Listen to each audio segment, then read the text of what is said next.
What I'm getting right here off the bat, I'm picking up na nabaliktad na ang ikot ng mundo kind of thing. That's what I'm getting. Mm. Nabaliktad na ang ikot ng mundo, nagkapalit na ng posisyon, parang ganon, or sitwasyon. Let's keep moving. Yung dating malabo ay malinaw na ngayon. So whatever the case may be, hindi yun ang cellphone ko. Kasi hindi talaga to autofocus, okay? So, whatever the case may be, yan, no? Or wala sa focus yung phone ko. Pero itong reading ninyo, ang dating malabo ay malinaw na ngayon. Very good. May kinalaman sa toxic. Okay? Pero ang nakukuha ko ay intoxicated. Okay? Parang hindi na kayo nandoon sa moment or position na yon na toxic pa yung situation for you guys. Parang nakaalis na kayo, nakalabas na kayo, parang ganun. But we're gonna see.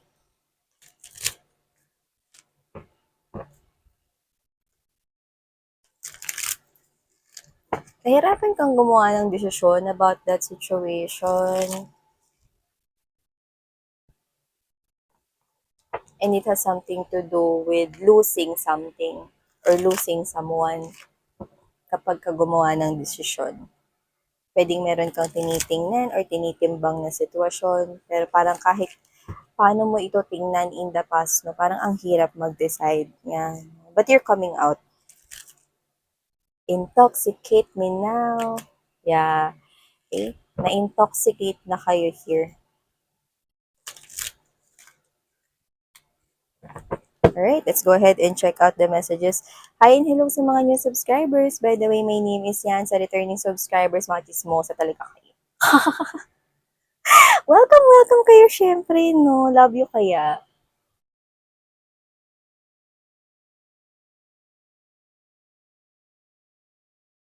Mukhang meron ditong nag-ala Sleeping Beauty mga babes, no? Yan, no? Mapa babae, mapa lalaki. Wala tayong gender dito. Of course, LGBT. Welcome rin kayo dito mga mahal, okay? So, meron ditong nagising na sa matulog na pagkakahimbing. Yan mga babes, no? Matulog na pagkakahimbing. Mahimbing na pagkakatulog. Yung mga babes, no? Eh, so yun nga, no, nakikita ko rito na mukhang napakamahabang tulog na ito, no, super himbing na himbing kayo dyan. Pero finally, kayo ay gising na gising na. So kahit hindi kayo rito mahilig sa kape or mahilig kayo sa kape, no, wala naman talagang ibang nagpagising sa inyo rito, no, kundi ang inyong mga sarili, no? At ang oras at panahon ay nakatulong sa inyo upang makapag-isip-isip dito sa nakikita ko here. So, ilatag naman na natin lahat na para makita natin ang kabuuan ng reading ninyo. Okay.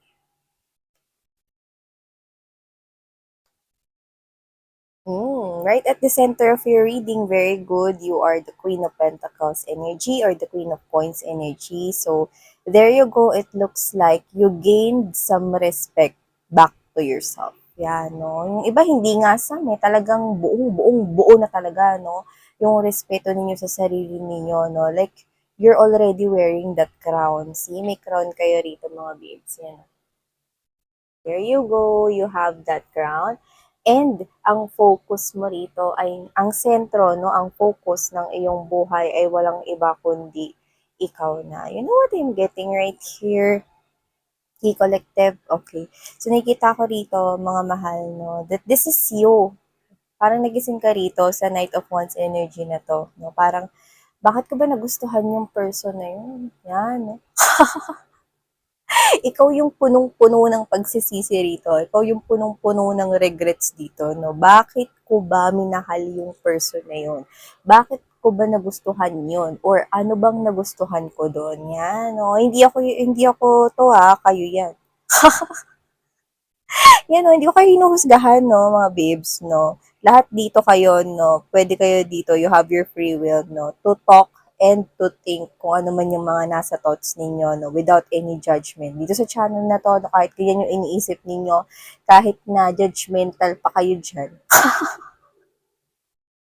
carry lang, no? So, dito, no, ang haba naman kasi ng pagkakatulog ninyo, no? At saka, syempre, human being lang naman kayo. Syempre, no, hindi naman kayo perfect. You tend to as well na sometimes, no, may mga feedbacks, may mga reviews, may mga opinions kayo, no? Na sari-sarili. So, whatever the case may be, this is you, no? Parang, you're talking to your ex right here. Okay, maybe you did fell in love with this person here like so much for others of you, and then this is you na nagising ka na sa katotohanan na ay ano ba yan, ano bang nagustuhan ko sa kanya, yan, no, to the point na ito, example lang to, no, pero posible talaga na ito yung binabanggit ng iba, no, yung parang ano ba yan, hindi na nga kaaya-aya yung itsura niya, tumiterno pa sa ugali, yan, no, grabe kayo doon. Pero you know what, no? Whatever the case may be, gising na kayo. It's like you realize here your worth. Alam niyo na ngayon kung ano yung kahalagahan ng inyong sarili, no? Kasi pwede kasing sinuyo-suyo niyo siya, hinabol-habol niyo siya sa connection na ito, na pwede rin kasi na kayo ito. No? I'm sorry, blurred pala yung nakikita sa screen. Alright, so yeah. Going back right here. Yan, no? So, eto kayo na parang before, no? You tend to give all to this person here. Yan. Pero, maaaring nag-end ang inyong connection at relationship. Yan, no? Parang on and off kayo. Yung datingan eh. No? Parang, alis muna ako. Kasi nag-away kayo, no? Parang may ganun, no? Tapos magbabati ulit, no? Kung boyfriend or girlfriend mo siya before or asawa mo siya, doesn't matter kung ano mang relationship ninyo, married man or hindi pa married, live-in or hindi live-in, I'm picking up na on and off kayo. Partially itong kabote, like a mushroom here, no? Nasusulpot pag trip niya, pag hindi, okay, mawawala siya pag trip niya. So, kung sino man siya, mga babes, no, this is you, na parang nare-realize mo na bakit ko ba siya nagustuhan, parang wala namang maganda sa kanya. O, hindi sa akin galing yun dito ko yun nakukuha sa energy ninyo. Kayong ano siya. Yan tayo eh. Sige mga babes, ito, patuloy na nga natin to. Yan. Mm. Okay. Okay. So, definitely, hinayaan mo na lang talaga siya dito, no? Alam mo sa nakikita ko in the past, whether you knew it or not, I'm getting the word expose. You know that expose? Okay? So, someone here, which is your ex, the Knight of Wands energy here. Yeah, definitely a player. A manloloko. Okay? In this reading, hindi always na Knight of Wands energy. It depends sa energy reader and of course, sa flow ng energies and storyline. Okay? So, nakikita ko dito, itong Knight of Wands na ito, no, in the past, no, siya itong nagkakalat, no, nag-expose rito ng maling information about you. Yan, no, na nag-cause ng parang hindi naman as in damage to your name, pero nagkaroon of course ng parang maling pang-unawa dun sa mga pinagkalatan niya nun. You know what I mean? So whatever the case may be, yung mga nakausap niya na pwedeng common people around you guys noon, syempre, magkarelasyon kayo noon, no? Syempre, yung friend niya, friend mo rin, yung family niya, no, nakikita at napupuntahan mo rin. So, this could be involving the people around him or her. Yan, no, nag-expose siya dito ng information which is wrong about you, no, na parang, this person right here, kung ano yung information na nagigising ka ngayon, na parang ano bang nagustuhan ko dito sa ex ko na to. Wala namang maganda sa kanya, wala namang gwapo sa kanya. Hindi pa maganda yung ugali. Yan, no? So, in the past, mga babes, no, ganun yung ginagawa niya. Okay? And I do believe that in this reading, if this is yours, I'm picking up na kayo pa, pero nagpapakalat na siya rito ng mali na information. Why? Because I'm getting that this person here wants to get out or to escape from your relationship. Kaya parang sinisimulan niya na sa mga tao sa paligid niya gumawa ng kwento para nga naman hindi siya rito magmukhang masama, no? Yan. Whatever the case may be, nakikita ko yung basang sisiyo, mga babes, no? So, kung sino man tong person na to, no, hindi ko pa nakikita na siya ay nakukonsensya. Di ba kasi mga sisiyo, there's symbol of conscience, no? So, hindi ko pa nakikita, no? So, whoever this individual is, napatuloy pa rin siya rito, no? Na nagpapakalat hanggang ngayon, ha? Nagpapakalat rito, no, ng information about you which is wrong. And why is he or she doing that? Well, I don't know. But I'm sensing this person here is greedy, yeah. Okay? Greedy. So this person here is embodying this kind of parang meron siyang energy na pagkagahaman. Okay? Once na yung isang bagay gusto niya, gagawin niya lahat para makuha yon. Hindi pag ayaw niya na, tapon niya na, bibitawan niya na. Whether that is bagay or tao right here. Ganun siya. Okay? And I'm picking up that if you're connecting here with someone new or naririnig-rinig lang niya na pwedeng may umaaligid-aligid na rin sa'yo kasi I do get na alam mo yung parang meron kang mga kaibigan na kaibigan niya pa rin ngayon at kaibigan niya na kaibigan mo pa rin ngayon.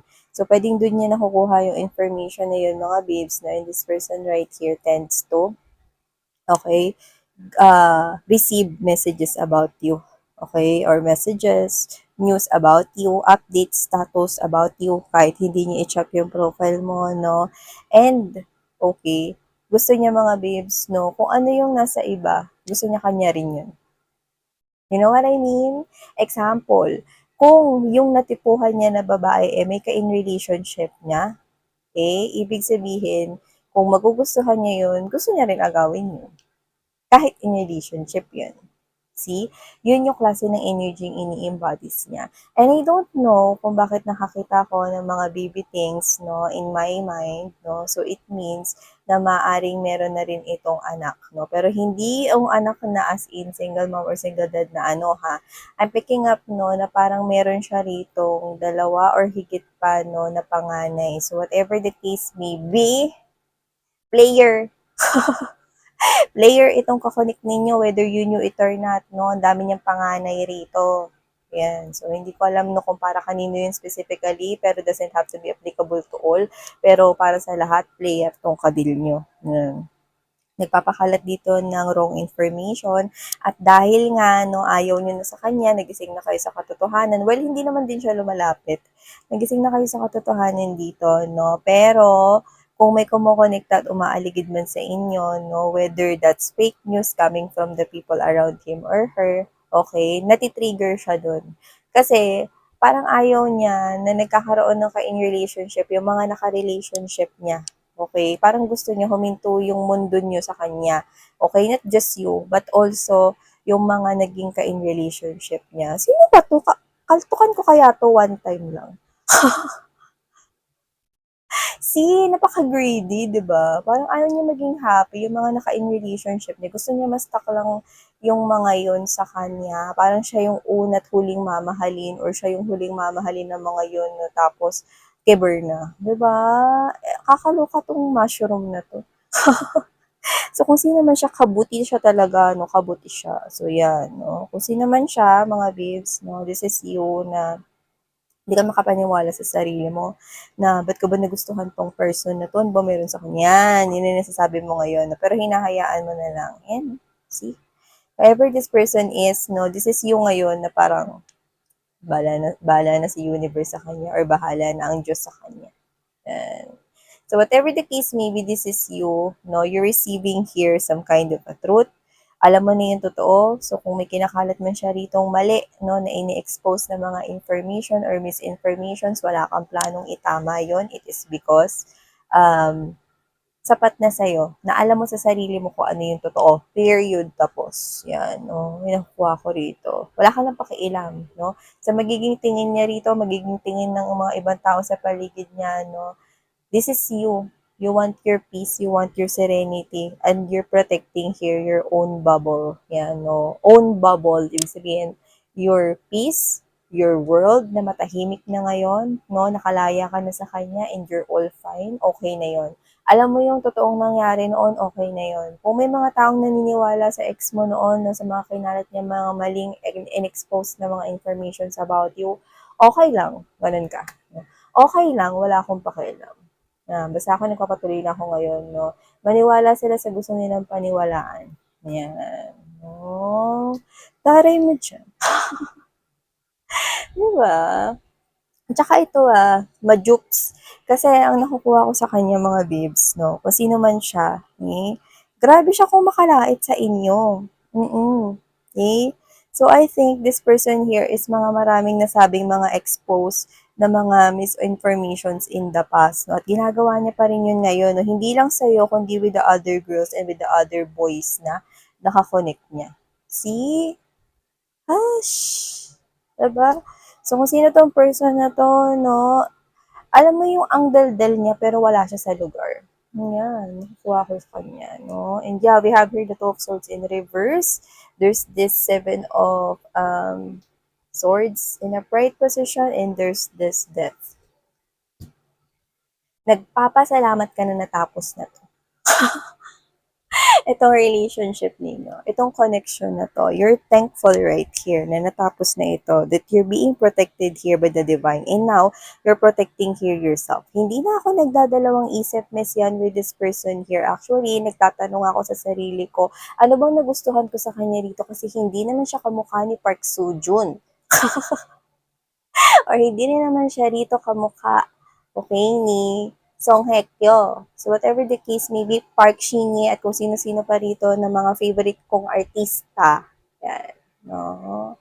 Hindi siya kabuka. Yan. Diba? So parang kayo to, nagtataka sa sarili ninyo, no? Ang pangit na nga na ugali niya, Miss Yan. Tumerno pa sa mukha niya. Parang ganun yung sinasabi niyo sa akin dito. Let's get real, no? Ilabas natin yung lahat yan dito sa channel na to. Yun yung sinasabi niyo sa akin dito no? Let's get direct, 'di ba? Parang dito kasi kanina pinaganda ko lang pero yung totoo, ang nakuha ko talaga doon. Miss Yan, pangit na nga siya, pangit pa ng ugali niya. May mga nakuha ko rito, 'di ba? So whatever the case may be, go ahead, okay? If that is what is in your thoughts right now. Pero wag kayong magstay sa ganyang klase ng energy, alright? Pero ang maganda, malinaw na sa inyo yan. This is you, nagising ka kasi, parang ikaw to na parang, ay, ano ba nangyari sa akin? Kailangan ko ba magpatingin sa doktor? Doktor ba talaga kailangan ko rito? Kaya pumunta ako sa albularyo. Ano? O kaya, hindi kaya nababaliw ko ng mga panahon na yon? Psychiatrist, psychologist ba kailangan ko? Yan, anong doktor kailangan ko? Hindi kaya may sakit ako sa puso. Ano? Ikaw to na ganyan ka. Okay, na parang, hala, kahit ang anong anggulo ko tingnan to, hindi naman talaga ako tumitingin sa panlabas na anyo, pero kahit naman siguro wala siyang itsura, basta mabait siya, maganda yung ugali niya, carry niya kaso parehas hindi. Oy, kayo na. Sabihin niyo, Miss yung judgmental ko. Never ko kayong ginudge mga mahal, no? Kasi alam ko naman talagang mga judgmental kayo.